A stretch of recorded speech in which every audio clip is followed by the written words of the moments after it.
Lean in close because this one is important. When someone shows you who they are, believe them the first time, as said by Maya Angelou. Hey ladies, it's Tiffany Celeste. Welcome back to my channel. Today we're getting into the importance of allowing toxic people to lose access to you. We've been conditioned by history, by culture, and by our families to be nurturers, fixers, and forgivers. But baby, sometimes having a heart of gold can be your downfall. I used to be the type to give people second, third, and fourth chances, and before I knew it, I was used, emotionally abused, and depleted. I had a really bad habit of investing in relationships that only left me feeling emotionally bankrupt. And I know a lot of you listening can relate because relationships these days are so one-sided. It's like, who raised some of y'all? So imagine you've got this beautiful plant, right?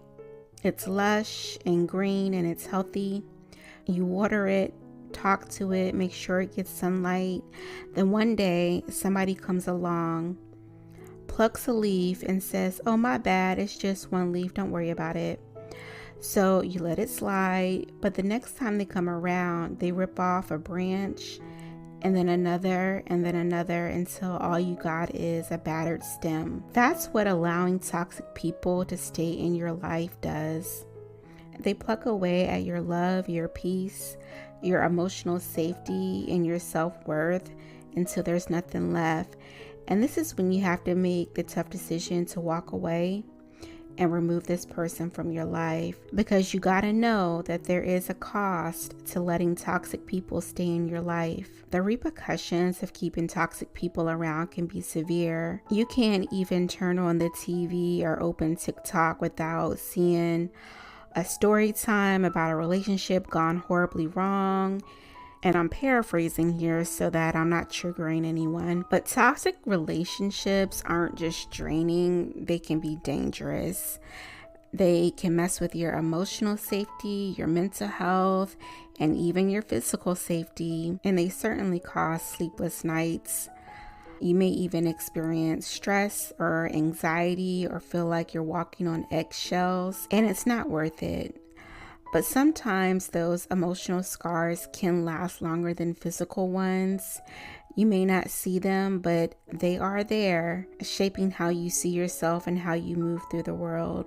So think about Mary J. Blige. She is a beautiful and talented woman, but yet behind the scenes, she was going through it with toxic relationships.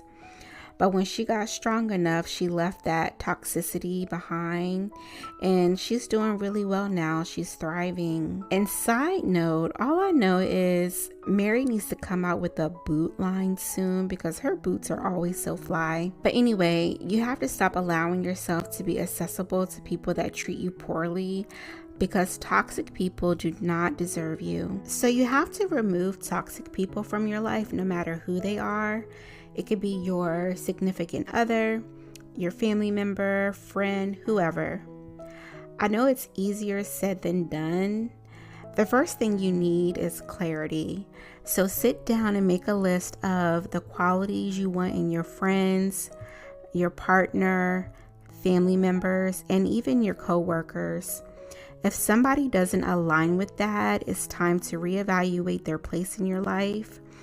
And then second, you have to communicate your boundaries clearly. You hear me speak a lot on boundaries on this channel because you have to draw that line in the sand that people cannot cross. And if they do, there has to be consequences. You have to get comfortable explaining to people very plain and simple that this is what I will and will not tolerate, and then listen and observe them. And if they can't respect your boundaries, then you know what to do next. You deny access to you. Your boundaries are never up for negotiation. A person who truly cares about you won't push against those lines you've drawn to protect yourself. And third, create distance. You don't owe anyone constant access to your life.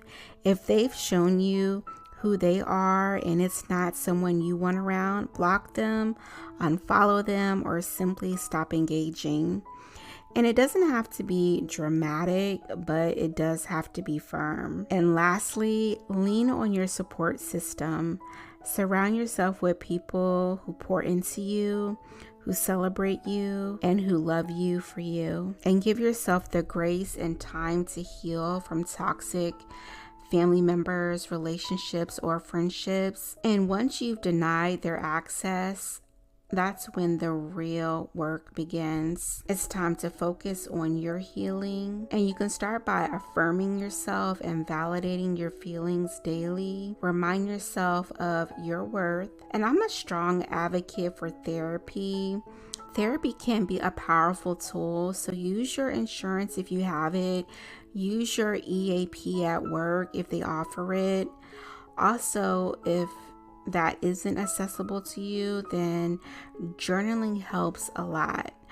Write down your feelings, your dreams, and yes, the red flags you missed, so you can recognize that the next time. And while you're healing, I want you to rest. Prioritize your self-care. Treat yourself to a massage or a facial. And if you have it in your area, I strongly suggest going into a float pod or a float tank. The feeling is so euphoric. That is always my go-to. I just love the feeling of being out of this world. Or you could just simply take a nap. It doesn't have to be anything too extravagant, but just take care of you. But if you really want to step it up, get cute just for you and go out on a solo date. And as stated in my video, take your cape off. We are minding our own business, and by that I mean focus on yourself and building the life that you deserve and always dreamed of. Your well-being is your greatest asset, and protecting it must be your priority. I know most of you listening are probably the backbone of your families and your friend groups, and there are probably people in those groups that shouldn't be there. You have the right to deny access to you.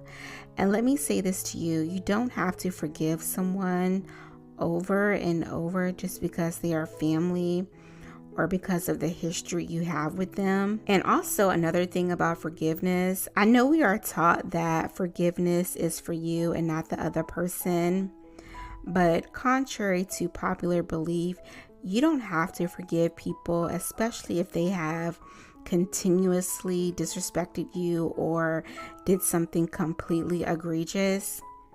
Yes, you want to heal from whatever experience they put you through, and you want to remove the person's access to you, but I feel like you don't have to forgive that person in order to move on. For me, I can say that I don't forgive how some people have treated me, but I am choosing to move on with my life.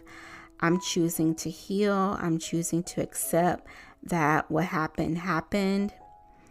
I'm not going to seek revenge or wish bad upon these people. I'm not going to find joy in their downfall, but I am choosing to release the memories of them and focus on my future and act as though this person never existed. I just feel like some situations can be forgiven and some can't, and that's okay, and everyone's going to have a different outlook on that, so do what's best for you. But no matter what, you have to stand in your power and to expect more from people.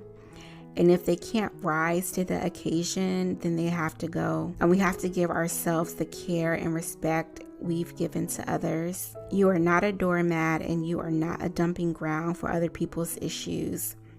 You matter, and you deserve to be treated as such. And I encourage you to sit down and write a list of what you want in your family dynamics, what you want in your romantic relationships, what are your non-negotiables, and then ask yourself who in your life isn't meeting that standard.